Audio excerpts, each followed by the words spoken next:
I am so honored to have the opportunity to express my appreciation to Dr. Kaczmarczyk for the thoughtful mentoring he has selflessly given to me and countless colleagues, students, and residents for over 40 years.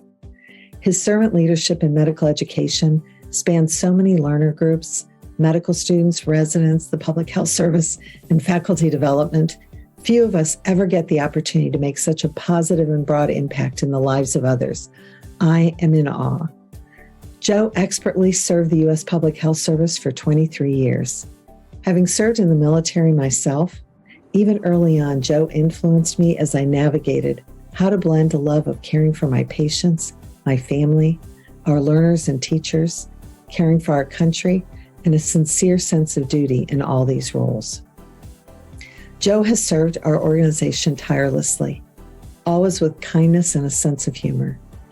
I had the pleasure of working with Joe and participating in his workshops. He always makes these fruitful and fun, and looking forward to the next collaboration with him.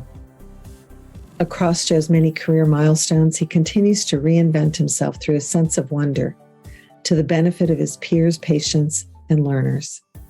Dr. Kaczmarczyk is an outstanding role model for me and countless members of our APGO family.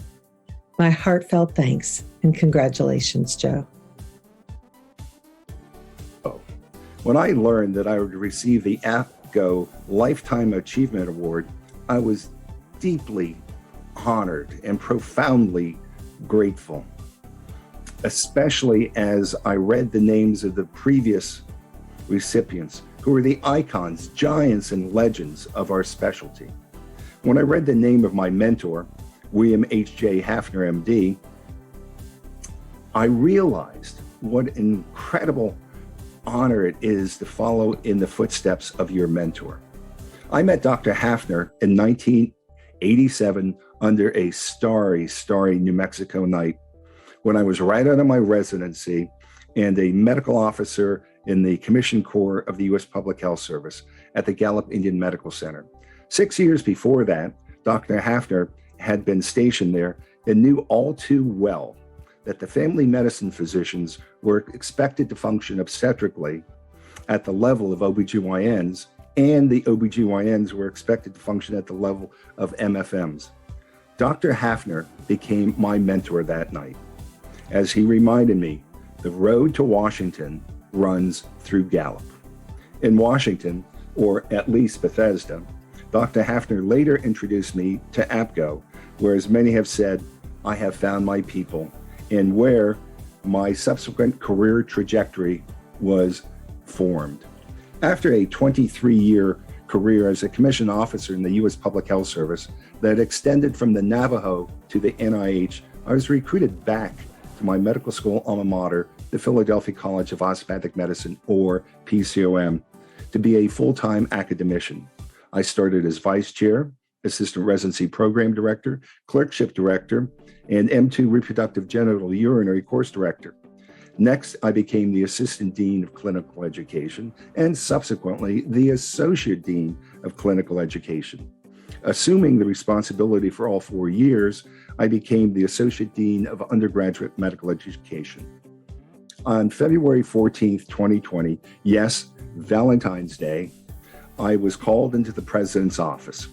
The president said, "PCRM needs you. We would like you to be the next interim dean and chief academic officer of PCRM Georgia." Without any hesitation, I replied, "Proud to serve." A few days later, I had boots on the ground in Suwanee, Georgia, which is a branch campus of PCOM and has a total of 5 programs. As I was introduced to the entire Suwanee campus, I famously said, "We all must become increasingly more comfortable with ambiguity, uncertainty, and change." Although I didn't realize it at the time, that admonition was so sagacious and prophetic that many of my colleagues have speculated that it will become my epitaph because I became the dean coincident with the outbreak of COVID-19. While I attributed much of my readiness to be the dean to my collective APGO experience, I want to highlight some particularly germane APGO experiences. My tenure on UMEC was equivalent, in my opinion, to a master's degree in medical education. During the January 2020 FDS in Bonita Springs, Dr. Nadine Katz, Dr. David Forstein, and I presented a workshop on OB-GYN medical education crises and differentiated crisis leadership from crisis management. I used what we presented during the 13 months that I had the privilege of being the interim dean. Even before I had my MBA, I recognized the return on investment, or ROI, that APGO represents. There's no other organization that has the same or even a comparable ROI as APGO. As part of this award, I have the privilege of selecting the APGO capstone program that will receive the $10,000 award.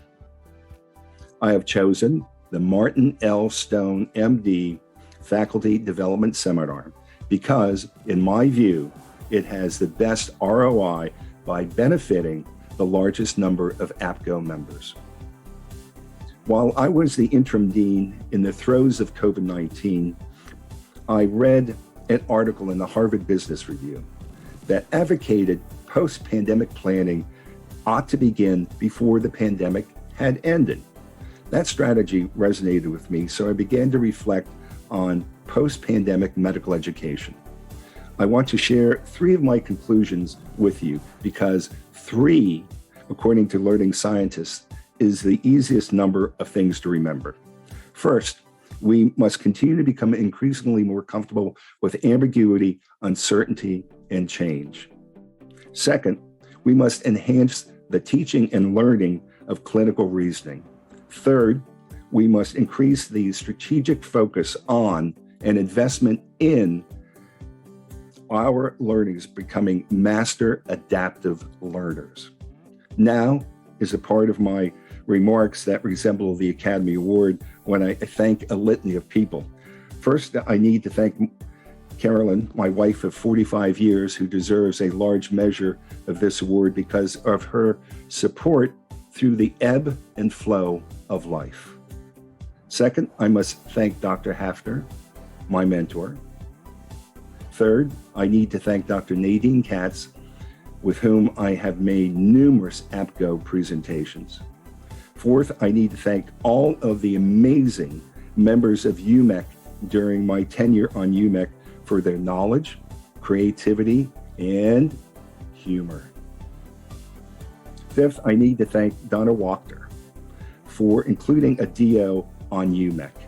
Sixth, and finally, on behalf of all the DO APGO members, I need to thank APGO for selecting the first DO for this prestigious award at a time when 1 in 4 medical students is attending an osteopathic medical school. Invest in APGO. Thank you.